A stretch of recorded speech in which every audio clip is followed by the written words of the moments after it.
kita akan sebelum memasuki ujian penilaian akhir tahun atau semester 2, beberapa materi penting yang akan kita keluarkan di ujian tersebut. Getaran, getaran ya, mulai dari getaran. Nah, namanya getaran itu gerak bolak-balik di satu titik kesetimbangan. Jadi kalau benda ini saya ikat dengan tali, kemudian saya lepaskan, dia di sini posisinya. Nah, titik ini disebut titik kesetimbangan. Kemudian saya tarik sedikit ke sini, oke, kemudian saya lepas, maka yang terjadi dia bergetar. Ini namanya bergetar, bolak-balik gitu ya.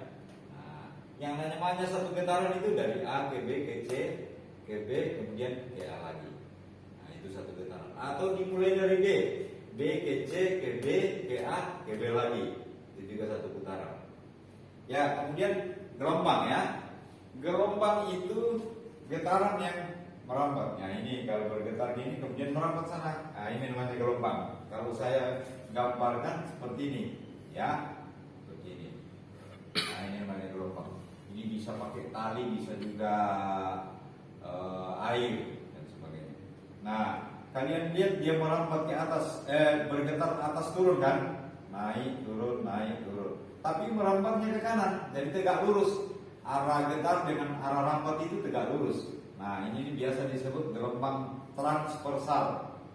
Ya. Nah, kalau selinti atau pear kita getarkan, dia bergetar ke kanan, dia merambatnya juga ke kanan.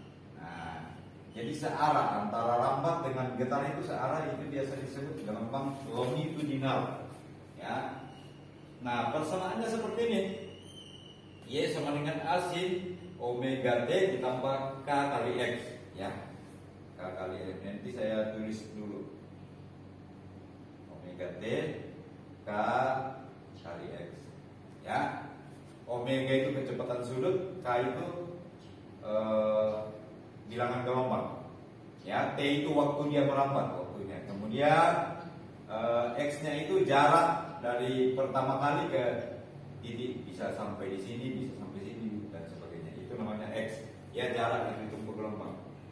Nah, contohnya 2 sin 2 pi T ditambah pi X, berarti omega-nya sama dengan 2 pi. A-nya sama dengan amplitudenya sama dengan 2 ya. Amplitudo itu simpangan maksimum. Ini kan waktu belum digetarkan kan gini. Nah, setelah digetarkan dia merambat gini, bergetar, ya. Nah, yang dimaksud amplitudo itu yang ini. Oh, simpangan maksimum ya, menyimpangnya paling jauh, itu namanya amplitudo. Nah, AX. Kalau kita mau nyari amplitudonya berapa? 2. Kalau mau nanya kecepatan sudutnya berapa? Ini 2 pi. Nah, kalau mau nanya bilangan gelombangnya berapa? Pi. Kalau mau tanya frekuensinya berapa? Nah, kita masukkan ke rumus. Omega kan sama dengan 2 pi F kan. Nah, W-nya dimasukkan. Itu ya. Panjang gelombangnya. Nah, dari bilangan gelombang K sama dengan 2 pi per lambda. Lambda sama dengan 2 pi per ini. Ketemu lambda sama dengan 2. Ya, berarti kalau gitu cepat rambatnya pi kali F sama dengan 2 kali 1 sama dengan 2 meter per detik. Oke, kemudian efek Doppler. Efek Doppler itu perubahan frekuensi yang didengar oleh pendengar dibandingkan dengan frekuensi sumber. Ya, jadi kalau sumber ini sumber ya, bergerak, misalnya dia mengeluarkan bunyi kayak sirine gitu ya, 500 Hz misalnya. Nah, dia bergerak mendekati sumber, dia mendekati pendengar. Ini pendengar orang gitu ya. Maka yang didengar pendengar itu lebih besar dari 500. Sebaliknya kalau ini menjauh, maka yang didengar lebih kecil dari 500. Jadi frekuensi FP ini frekuensi pendengar, frekuensi yang didengar oleh pendengar, frekuensi sumber Fs.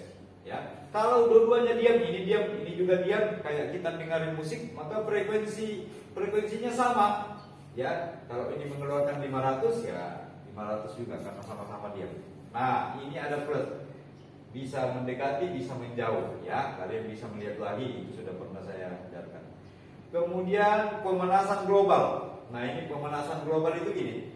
Ketika matahari memancarkan sinar ke bumi, permukaan bumi, nah, dia karena cahaya matahari difokus sampai di bumi dengan baik, gitu ya, bisa menembus lapisan ini atmosfer, stratosfer, atmosfer, ionosfer, exosfer, dia bisa menembus sampai di bumi ya. Nah, masalahnya setelah sampai di bumi kan panas itu dipantulkan lagi. Nah, karena lapisan ozon ini semakin menipis, ya, matahari yang dipantulkan itu semakin ini sulit menembus lapisan ozon ini. Ini biasa disebut lapisan ozon. Nah, sehingga apa? Panas itu tetap tinggal di sekitar bumi ini, sehingga bumi itu semakin panas saja rasanya.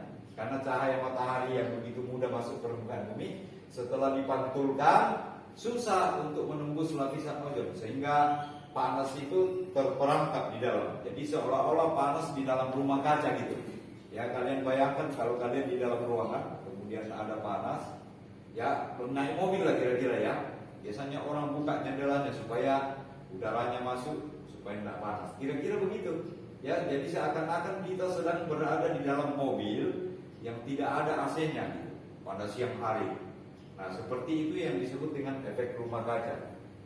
Nah, gitu ya. Caranya bagaimana untuk mengurangi? Tanam pohon yang banyak supaya yang menghalangi lapisan ozon ini diserap oleh pohon, supaya dia bisa ini lagi, dia bisa normal lagi kan. Lapisan-lapisan ini, asap-asap dari pabrik itu bisa diserap oleh pohon-pohon itu. Jadi kuncinya lakukan penghijauan untuk mengurangi efek rumah kaca. Penghijauan, kemudian pembakaran dikurangi gitu ya, diminimalisasi, supaya kemudian pabrik-pabrik ya, bahan bakarnya diubah ya, jangan yang berasap begitu dan lain sebagainya.